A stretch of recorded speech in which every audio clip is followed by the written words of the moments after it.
Hello and welcome. Today we've got Luckman with us, and we're going to be discussing Cali the Destroyer, and we are going to go into what that actually means and what it is. Now, just before we begin, you can subscribe to my Telegram channel and to nicholasveniamin.com for my free email updates. And if you're watching this for the first time on YouTube, I will leave the link below in the description for the full interview. So thank you for joining me. And how are you, sir?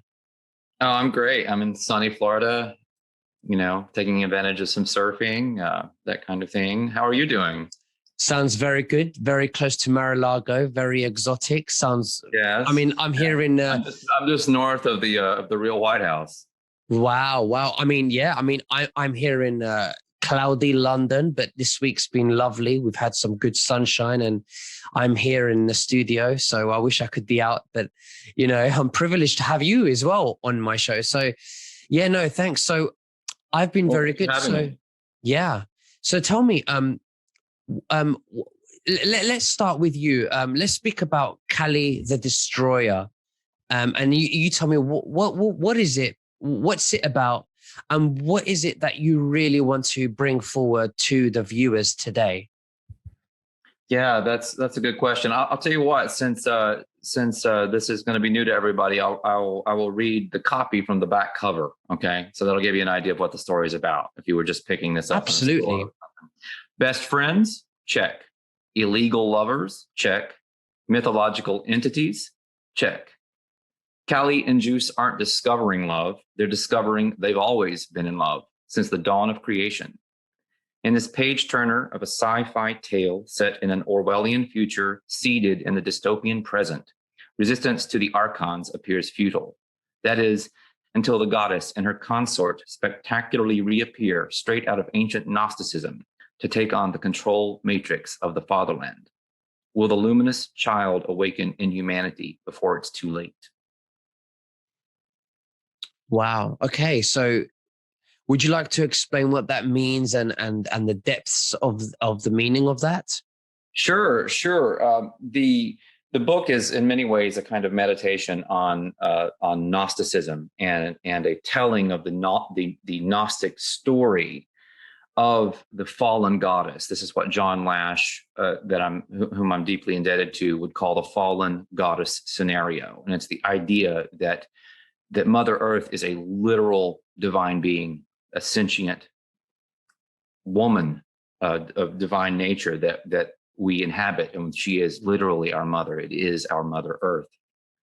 So the Gnostics and the writings that were recovered in various places, but the Nag Hammadi writings that were discovered in 1945, of all strange years, in Egypt, these Gnostic texts, these fragments of these ancient texts, tell the story that John Lash, in his book Not in His Image, was able to put together as the fallen goddess scenario. And it involves how we got here and who our enemies are, what the nature of evil is, what we can do about it. These are the kinds of questions that were questions and answers that were presented within this material. So what I did is I wrote a novel about it. I'll give you just a little bit of backstory on how the novel happened. Mm-hmm. The last novel I wrote was called Snooze, A Story of Awakening, and it won some awards. It had some success, and it's about a young boy learning to harness the power of his dreams. It's a novel about lucid dreaming, parallel realities, Hindu mysticism. It's a very, very spiritual, visionary type of novel. That novel was given to me in a kind of download. I woke up one day and it was just there. The whole plot was there, and I started writing, and it just, I wrote essentially what I was given. The same thing happened with Cali back at the end of 2019. I went to bed one night, thought I was going to get a good night's sleep, and instead I spent the entire night feeling kind of electrified as I downloaded the entire plot of this novel. Now, the strange thing about this is that the plot starts out in the present day with a pandemic, which was actually a plandemic. And it goes through the entire depopulation, vaccine agenda, the eugenics, all of it, and ends up in this dystopian future because it wasn't stopped. What's incredibly bizarre about that is that I got this plot at the end of 2019. Think about that. I had not even heard of this alleged virus or anything like that. This was before it broke in the Western media. So I began writing this novel, and I wrote it as the pandemic unfolded. Right. So you're saying that this was a dream that then you wrote down? No, I was awake. I was awake, and I was given this entire plot involving everything we've experienced, practically all of the control, all of the divide and conquer, all of the use of racism and the race problems associated with this, to end up in a highly segregated futuristic society with a tiny elite controlling a bunch of slaves, basically, after depopulation. And how did you receive this? Well, I don't know exactly. It came through just from this source that I got snooze from, I suppose. I know there's another writer, interestingly, a Gnostic writer, very famous, Philip K. Dick. He wrote Man in the High Castle. He wrote a bunch of different things.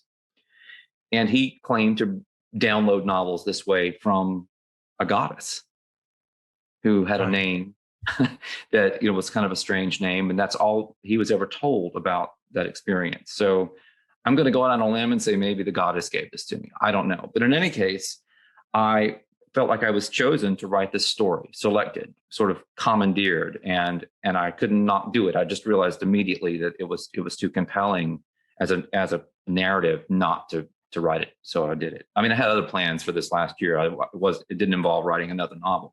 I was trying to bring out a book, a memoir that I wrote that's self-illustrated. And I'm a visual artist as well. And so it's a humorous kind of Peter Mayle meets Anthony Bourdain kind of book called Musings from a Small Island. And I was going to bring that out, and that got completely shelved.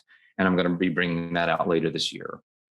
So would you say it was more of a download, like maybe a spiritual telepathy type of download that you received? Absolutely. Absolutely. Right. Very much so. And the way it came through in one lump and just one massive plot, it's a very complicated plot. And the way it was just downloaded, it had all the hallmarks of what I experienced with Snooze, when this entire very complex story just came through. And I had it from the beginning, and I just started working on it. Okay, cool. So let's go more deeper in then. Sure. I'll tell you. Let me explain a little bit about the fallen goddess scenario as it applies to this book. And again, this is going back to John Lash's his piecing together of the Gnostic story and reaching a rather different conclusion in terms of what they were saying about the nature of reality. They were basically called Gnostics because they disagreed with the early Christian fathers, who considered them heretics.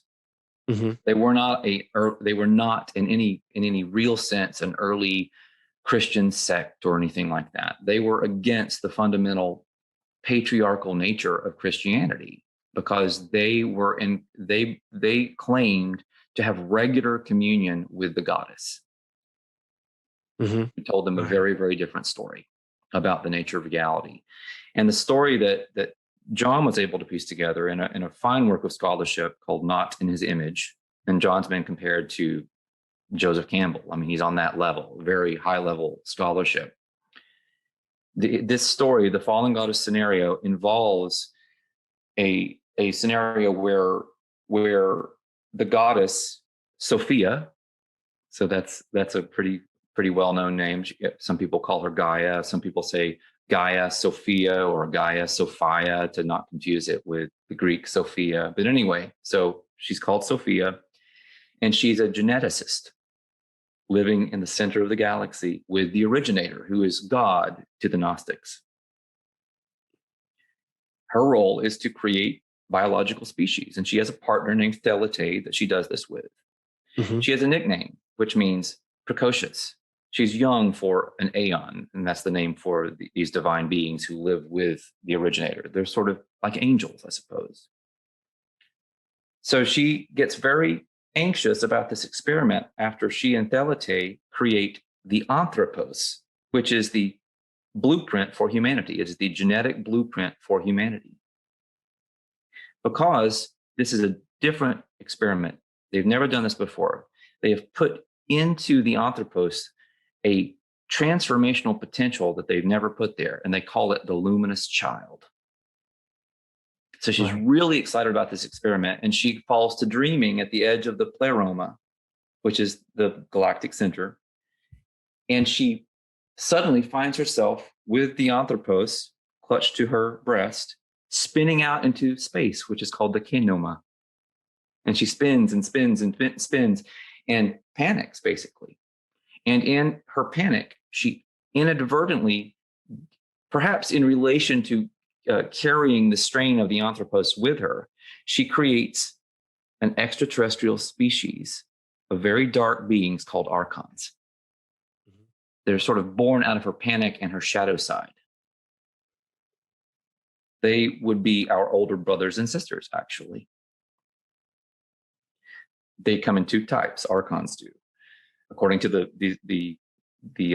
this interpretation by John Lash. You have the drone Archons, which are Borg-like, gray alien type beings, sort of aborted fetuses.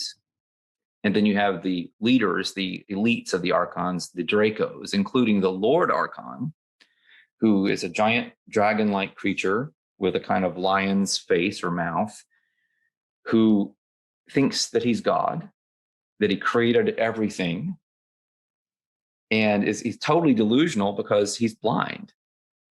His name in Aramaic is Saklos, which means fool. So he's literally a blind fool who thinks he's God. Mm-hmm. So this ends up being what we're up against in a way, is this archontic structure, because they are mind parasites who get inside, especially certain susceptible human populations who we might call the Illuminati, the Cabal, the Deep State, or whatever.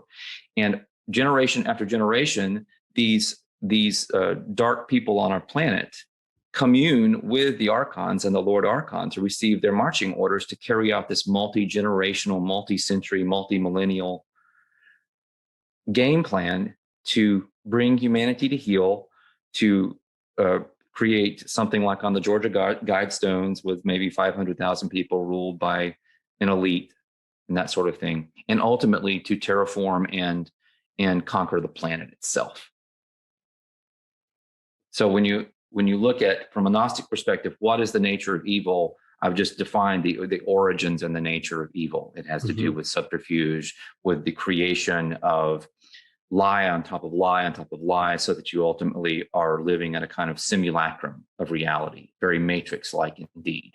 So in the Gnostic writings, you have, all of this happened, by the way, before the Archons were created, before she became the planet, and ultimately she gave rise to the human species. And so we're living on her literal body, right? According to this model. She had an encounter with the Lord Archon, and he was being very, very overweening and arrogant. And this is what she said to him. It's very fascinating. This is from one of the Gnostic texts called On the Origin of the World. She said, "You are mistaken, blind one. There is an immortal child of light who came into this realm before you, and who will appear among your duplicate forms in your simulated world. And in the consummation of all your works, their entire deficiency of truth will be revealed and dissolved by this luminous child." Wow. Right. So when you earlier spoke about brothers and, older brother and sisters, does that include the Andromedans? Well, it's an interesting question. I absolutely believe that there's intelligent life throughout the galaxy. There's an enormous amount of data supporting that. But if you buy into the story of the Archons would be in control of this solar system. Mm-hmm. Right. Therefore, they would have a lot of control over who comes and goes in the solar system. They also have the ability to create such holographic reality overlays that you can't. It's just like with CGI now. They are the ultimate deep fake artists. They've mastered it, and they can also fool the human mind. They're literally mind parasites. Mhm. So it calls into question many of the stories we hear about other ETs and involvement in our solar system, because they could have made all of it up or some of it up to fool us. So we really don't know for sure what's going on. And when we say we don't know, you're talking about things that they may have made up, such as the moon, which some people believe it was located and placed where it is by ETs 500,000 years ago. And maybe the sun is a natural thing that was not placed there by the ETs. Is that what you mean? Well, I simply mean that you have to look at all narratives that are official narratives, or even things that come out in the alternative media, with a very skeptical eye. Right. Because their fingerprints are on everything in our world. So, and they have a very black and white. They're a binary intelligence. So when they say one thing, they usually mean its opposite or nearly its opposite. This is how they work, and this is why you can tell that the media and the governments, everyone is really archontified, because they are acting like archons. Mm-hmm. Absolutely. With regard to the moon, actually, in the Gnostic writings, the moon is a natural body, Mm-hmm. and it was to be placed here alongside with the sun, and there was going to be a natural Earth that was going to, when it was ready, that was going to be the birthplace for humanity. So what happened was Sophia ended up becoming the Earth through an accident, and it changed the experiment. But rather than stop the experiment, she went to sleep, and rather than intervene, her consort Thelete decided to watch over her, basically, and allow the experiment to proceed, to see what would happen under these unprecedented circumstances. So interestingly, also in the Gnostic text, the sun was considered to be a sentient being. The sun was originally loyal to the Lord Archon, believe it or not. But when Sophia stood up to him in that quote that I just read, the sun changed her allegiance. I think the sun is actually feminine in these texts, and became a follower of Sophia. Interesting, right? So I'm providing a perspective as if the Gnostic line of thinking were true. Let's try that on, right? Okay. It's interesting. So what do you think will have, what was the original experiment? I still think it was to bring forth this luminous child. It was just going to be happening on a natural planet. My understanding is that there were probably other aeons who helped construct planets. Right. And when we speak of aeons, do we speak them as physical beings or more of consciousness and energy? Well, Sophia is an aeon, and she's about as physical as it gets. Meaning the earth. Yeah, she's made of granite and water and trees and all these things. Right. Okay. So we emerged from her dreaming mind. We are products of her dream in this model. Mm-hmm. Mm-hmm. So do you believe that the earth has some type of consciousness? I personally absolutely do. Yes. So did the Gnostics. John Lash, I don't by any means believe everything that I've ever read of his or that he's said. I'm not a follower in that way, but he claims to have actually met the goddess on numerous occasions, doing what the Gnostics did to get there, and that involved taking certain substances they used a kind of ergot that they knew how to brew, and then they would go down into an underground chamber, two at a time. One who's taken the concoction, and the other who is sort of acting as a scribe and a helper and a guide and a comforter, because it's very, very intense. They called themselves the standing race, because in order to commune with the goddess, when she approached, you would have to stand, or otherwise it sounds to me like she could kill you by her sheer energy. Right. Stand very straight and tall, then all the kundalini, all the energy that would be coming through that experience would flow through you and not harm you. So they call themselves the standing race. Let's speak about where the cabal and the matrix and the takedown of the cabal all fits in this, please. Yeah, absolutely. So if you look at this quote, that I chose this quote as my epigraph because it has all of these elements embedded in it very, very succinctly. So first of all, you've got this idea that the Archons have created a simulated world. Mm-hmm. And there are all of these duplicate forms, which is basically like roboticized people who are essentially human Archons who are taken over and are walking around. Either they are sort of in on it at an Illuminati planning level, or they have been duped by the narrative and they're walking around with masks on their faces, getting jabs, and just essentially acting like lobotomized people.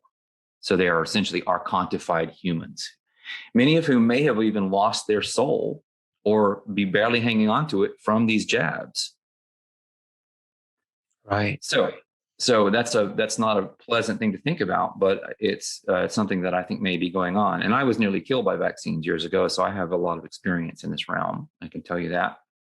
And so in the consummation of all of your work, so at the moment when it seems that the Archons are about to enslave humanity, to depopulate and enslave humanity, we read their work, and in the consummation of all your works, their entire deficiency of truth will be two things: revealed and dissolved by this luminous child.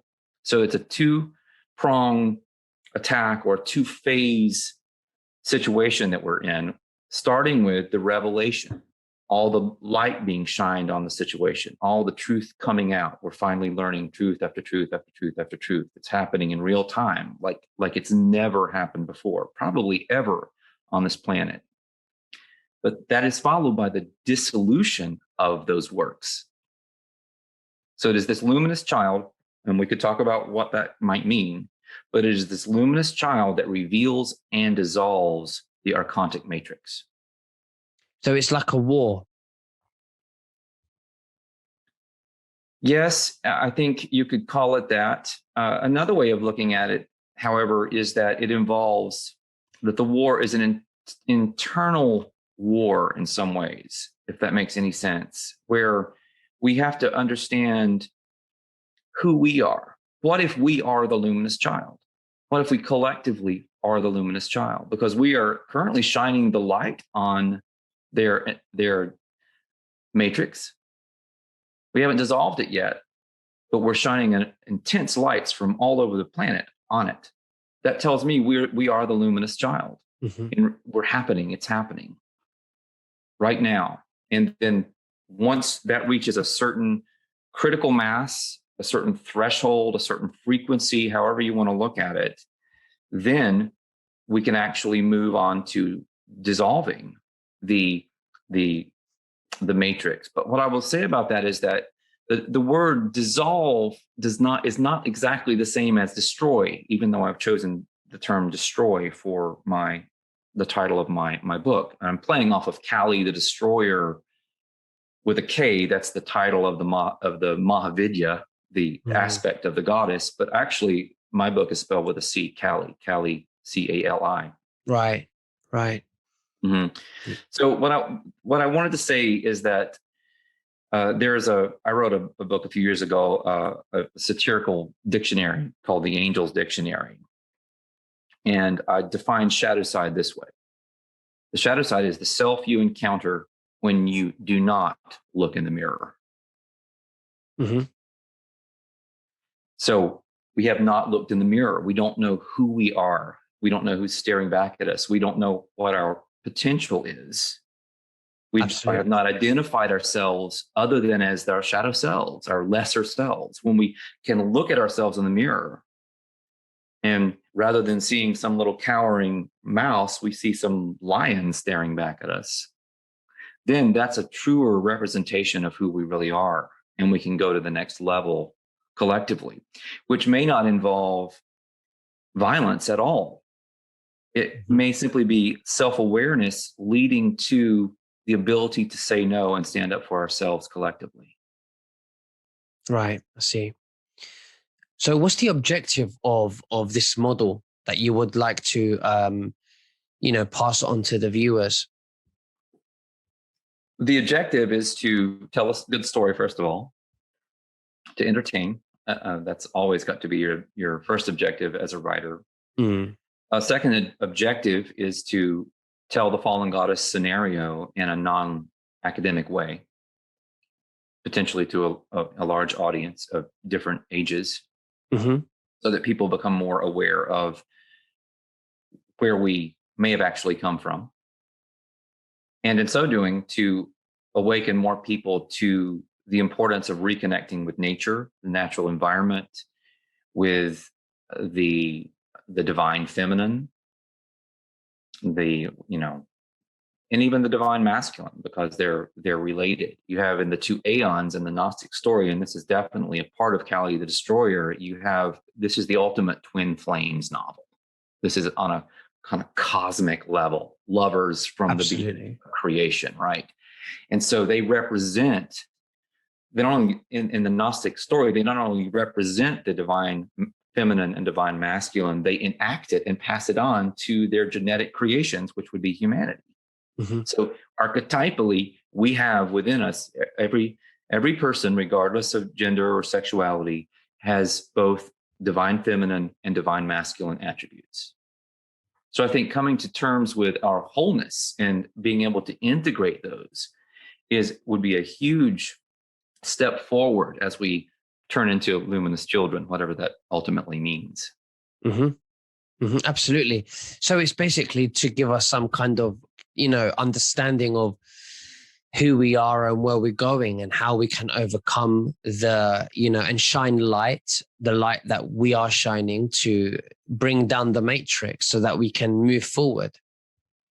Yeah, that's well put. Absolutely well put. But it's more than just theoretical. There's a plot line involving something called the language of the birds. There are these people that are called the bird tribes, and that's an homage to Ken Carey's work. But so I have the bird tribes in my book. They speak a language called the language of the birds. It is a sacred language. And what is not explicit in any way in the book, but this is the nonfiction aspect of it, is that I've written 2 books about the language of the birds, the sacred language of the birds, as a healing language. This is how I cured my own vaccine damage. I nearly died from this experience, from getting vaccinated a couple of decades ago.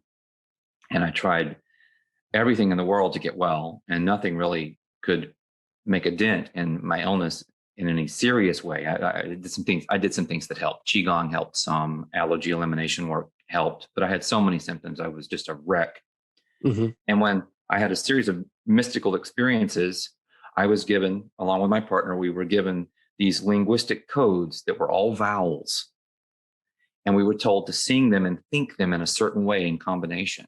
And when we did that, I was made well. And that's due to the frequencies, right?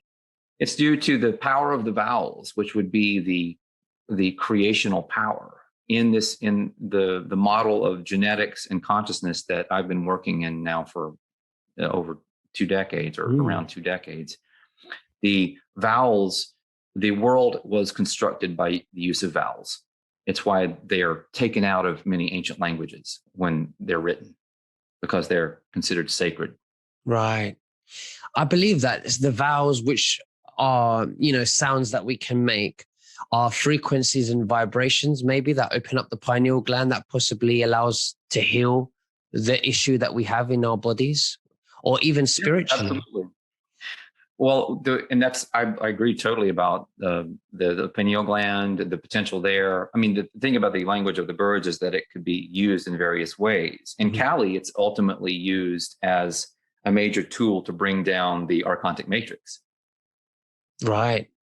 But in practical terms, it fortifies you against all kinds of toxins and genetic damage and that kind of thing, because the vowels actually correspond to the nucleotide bases of DNA and RNA.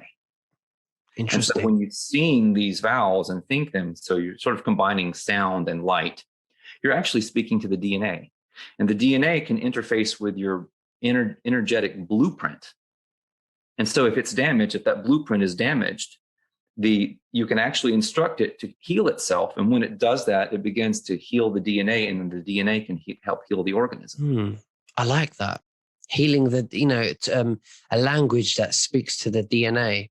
Yes, when I'm relaxing in the evening, and I go on YouTube, for an example, and I put some meditation music, I'm always thinking, what do I want to manifest? But this time I'm going to look up for some maybe, DNA, type of music and see what comes up. Really, I'm interested in that, because I do believe that it's all vibration. DNA music.